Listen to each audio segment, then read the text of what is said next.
और ड्रामे की नेक्स्ट एपिसोड में बहुत बड़ा ट्विस्ट आने वाला है। अरीबा को ऐसे अपनी गलती का एहसास हो जाता है। अगर ये जाती और जाकर रेहान के पास माफ़ी मांगती तो क्या रेहान अरीबा को माफ़ कर देगा। असद और बेबी के बीच में भी इख्तलाफात बढ़ते जा रहे हैं और असद खुलकर बेबी की इंसल्ट कर देता है। नेक्स्ट एपिसोड में क्या ट्विस्ट आ सकता है, अब बेबी किस तरीके से असद को गिराने की कोशिश करेगी, ये सब कुछ आज के शो में बताएंगे। ऐसे असद को मारी की तरफ से खुशखबरी मिलती है तो उसके बाद असद और भी ज़्यादा मारी के साथ मोहब्बत करना शुरू कर देता है और ज़्यादा जो वक्त है इसके साथ गुजारता है। अब मारी की बर्थडे आती है तो असद पूरे घर को सही तरीके से सजाता है, एक अच्छी सी महफिल बनाता है, सबके सब वहाँ पर शरीक होते हैं, बेबी भी शरीक होती है और मजबूरी की वजह से खुश नज़र आ रही होती है। असद मारी को वहाँ पर एक गिफ्ट, एक सरप्राइज देता है। उसे कहते हैं कि DHA के फ्लैट्स हैं जो नीचे वाले छोटे से फ्लैट्स हैं, जिसे मैं आपको छोटा सा सरप्राइज देता हूँ। मारिया खुशी के साथ इस सरप्राइज को, इस गिफ्ट को एक्सेप्ट कर लेती है।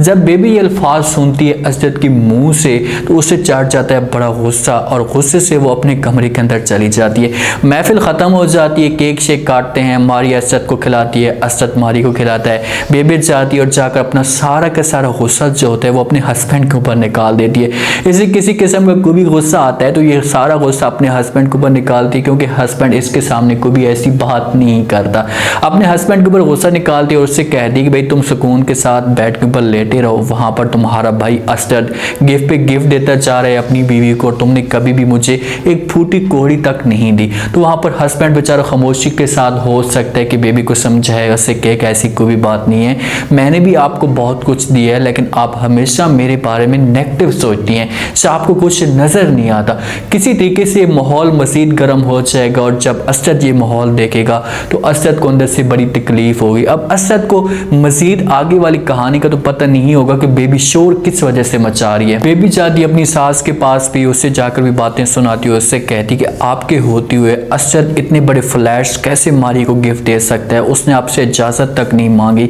कम से कम सोचना तो उसे चाहिए था। तो हो सकता है कि वहां पर जो असद की माँ ऐसे समझाए, ऐसे कहे कि भाई ऐसी कोई बात नहीं, मारी इसकी बीवी है, अगर उसने सब कुछ दे भी दिया है तो इसमें कौन सा उसने गलत काम किया है। तो जहां पर बेबी कहेगी कि अच्छा मतलब कि मैं किसी की बीवी नहीं हूं, मुझे अभी तक कुछ गिफ्ट मिला ही नहीं है, मैं जहां पर सुकून के साथ रह नहीं रही, मेरे पास कुछ है नहीं और मारी के पास सब कुछ आता आ रहा है। अब देखिए कि जो इंसान अंदर से जेलस होता है, जब उसे जेलसी होती है, किसी इंसान के साथ नफरत होती है, तो आगे वाले इंसान को छोटी सी भी चीज मिले ना तो उसे वो सबसे बड़ी नजर आती है और वो ये समझती है कि यार मुझे नहीं मिली, इस बंदे को क्यों मिल रही। अब बेबी के साथ भी ऐसा होता है, जहां पर असद की माँ ऐसे समझाएगी लेकिन कहाँ सुकून के साथ ये बैठने वाली है। असद आते अपनी माँ के पास आकर बात करता है, उससे कहते हैं कि माँ जी मैं जो जिस हिसाब से माहौल देख रहा हूँ घर का, बेबी जिस हिसाब से अपने हस्बैंड की इंसल्ट करती है तो इसे ऐसा नहीं करना चाहिए था, आप इसे समझाएं ताकि इस किस्म का माहौल पैदा ना करे। अगर ये मारी सब कुछ देखती है तो मारी के ऊपर क्या गुस्सेगी, क्योंकि मारी तमीज़ के साथ बात करती है अपने हस्बैंड के साथ और बेबी तमीज़ के साथ बात नहीं करती, तो कल को मारी अभी इसके कदमों पे चलना शुरू कर देगी। जब असद की माँ से बातें सुनती है तो वह असद को कहती है कि बेटा मैं क्या कर सकती हूँ, मैं अपनी तरफ से पूरी कोशिश करती हूँ, बात करती हूँ, उसे प्यार से समझाया भी है लेकिन ये कहाँ हमारी बातें मानती है। जब इन दोनों की आपस में बातें हो रही होती हैं तो वहाँ पर बेबी भी आ जाती है। बेबी अब गुस्से से आग गोला होती है, उसके अंदर इतना बड़ा गुस्सा चाह रहा होता है और वो असद के ऊपर गुस्सा करना शुरू कर देती है। असद को कहती है कि अभी तो आपकी अरेंज मैरिज हुई थी और जब आपकी लव मैरिज हो जाती तो उस वक्त तो आप अंबर के कदमों में पड़े रहते, उस वक्त तो आप किसी और जगह पर जाते भी नहीं, मैरिज होने की सूरत में आप ये सब कुछ सारा सीन देख रहे हैं। तो ये बातें जब असद सुनता है तो असद को बड़ा गुस्सा आ जाता है और बेबी को कहती है कि बस आपकी वजह से मेरी जो लव मैरिज थी वो नहीं हुई थी, मैं तो अंबर के साथ मोहब्बत करता था और हाँ मैं ऐसे ही करता, उसके साथ या उसके कदमों में मैं पड़ा रहता क्योंकि मैं उसके साथ मोहब्बत करता था,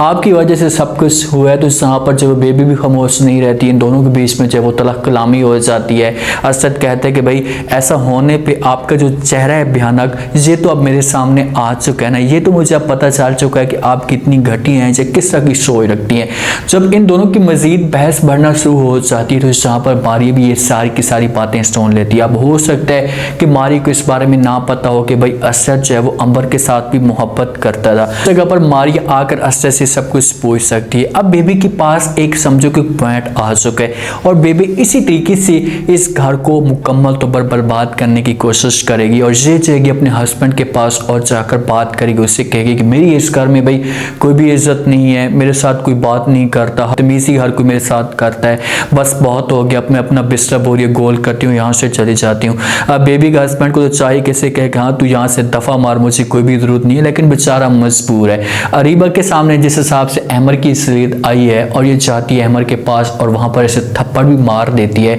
इससे बातें भी सुनाती है, तो उसके बाद इसे जो वो एहसास होता है कि यार मैंने रेहान के साथ ऐसा नहीं करना चाहिए था, रेहान बहुत ही अच्छा इंसान है, प्यार करने वाला इंसान है, लेकिन मैंने जो कुछ किया इससे गलत किया है। तो ये जाएगी अब रेहान के पास जाकर माफ़ी मांगने के लिए, लेकिन अहमर ये सबसे पहले इसका काम जो है वो तमाम कर देता है। अब यहाँ पर अहमर हो सकता है और कौन इसका दुश्मन होगा। ये जा रही होती है गाड़ी में, कैरी डब्बे में कुछ गुंडे इसके सामने आते हैं, इसके ऊपर बंदूक टान लेते हैं और इसे पकड़कर यहाँ से लेकर चले जाते हैं। अब पकड़ेंगे, इसे अपने पास रखेंगे, हो सकता है कि अहमर ऐसे यूज़ भी करे, इसे इतना जलील और ख्वार करे कि इसके दिल में और भी रेहान के लिए मोहब्बत पैदा हो कि यार इसे मैं जलील करती थी, इससे बातें सुनाती थी, लेकिन कभी भी रेहान ने मेरे सामने इस की बात नहीं की थी। जिस वक्त ये यूज़ होगी और यूज़ होकर जाएगी रेहान के पास और जाकर उस वक्त माफ़ी मांगेगी, तो रेहान फिर भी इसे माफ़ कर देगी। उस मुश्किल वक्त में रेहान इसका काम आएगा, इसे अकेला नहीं छोड़ेगा, लेकिन ये अंदर से फूट फूट कर रोएगी। जैसे इसके साथ एक सास थी, एक माँ की हैसियत से इसे प्यार देती थी, मोहब्बत करती थी, किसी चीज़ की इसे कमी नहीं होने देती थी, और फिर भी इसकी ये कदर नहीं करती, तो फिर ये सारी बातें इसे याद आएंगी कि यार मैंने जो वो बहुत गलत किया, मुझे ऐसा नहीं करना चाहिए। एक प्यारा सा घर मुझे मिला था, घर के ऊपर मैं राज करती थी, लेकिन मैंने सब कुछ करके अपने पाँव के ऊपर कुल्हाड़ी मारी। अब बेचारी पछता रही होगी, लेकिन जब एक इंसान गलती करता है, ऐसा किसी को तकलीफ देने की कोशिश करता है, जिसे देता है, तो उसको भी सज़ा तो मिलती है ना। अरीबा को थोड़ी बहुत सज़ा तो मिलेगी और उसके दिल के अंदर ये सारी बातें आएंगी। अब रहेगी ये सारी की सारी बात मारिया और अशरत की कि बेबी किस तरीके से इन दोनों के बीच में जो वो इख्तलाफात डालने की कोशिश करेगी, क्योंकि बेबी के पास पॉइंट हैं और ये लास्ट में तो पर अपने हस्बैंड को भी भड़काएगी और मारिया के साथ भी बातें कर सकती है कि भाई ये अमर के साथ आज भी मोहब्बत करता है, उसके साथ आज भी मुलाकात करता है। तो हो सकता है कि फिर मारिया के दिल में जो है वो अशरत के लिए नफरत पैदा हो जाए, लेकिन मारिया को जिस वक्त खुशखबरी मिली है तो मारिया किसी भी सूरत में अशरत को नहीं छोड़ेगी। उसे पता है कि भाई मैंने भी मोहब्बत की थी, इस मामले पे अशरत ने दरगुजर किया था, तो मुझे भी चाहिए कि मैं इस मामले पे अशरत की बातों को दरगुजर कर दूं और इसके साथ जो वैसा का वैसे रहूं। लेकिन एक दफ़ा ये नफरत डालने में कामयाब ज़रूर हो पाएगी। उम्मीद है आज का रिव्यू, आज के टीजर आप लोगों को पसंद आया होगा। आपने कमेंट सेक्शन में अपनी कीमती लास्ट में देने पर आपको क्या लगता है, क्या नेक्स्ट एपिसोड में जैसे अशरत और बेबी के बीच में इख्तलाफात बढ़े हैं तो क्या इस चीज़ का बेबी फ़ायदा उठाने की कोशिश करेगी, क्या इसे जाएगी अपने हस्बैंड के पास और जाकर बात करेगी, तो क्या अशरत और उसके हस्बैंड के बीच में, अपने भाई के बीच में दूरियां पैदा हो जाएंगी, दोनों एक दूसरे के गिरबान तक भी जा सकते हैं। नेक्स्ट एपिसोड में क्या ट्विस्ट आएगा, लास्ट में फीडबैक दीजिएगा और चैनल को लास्ट में सब्सक्राइब कर दीजिएगा। अपना खास ख्याल करें, शुक्रिया, अल्लाह हाफिज़।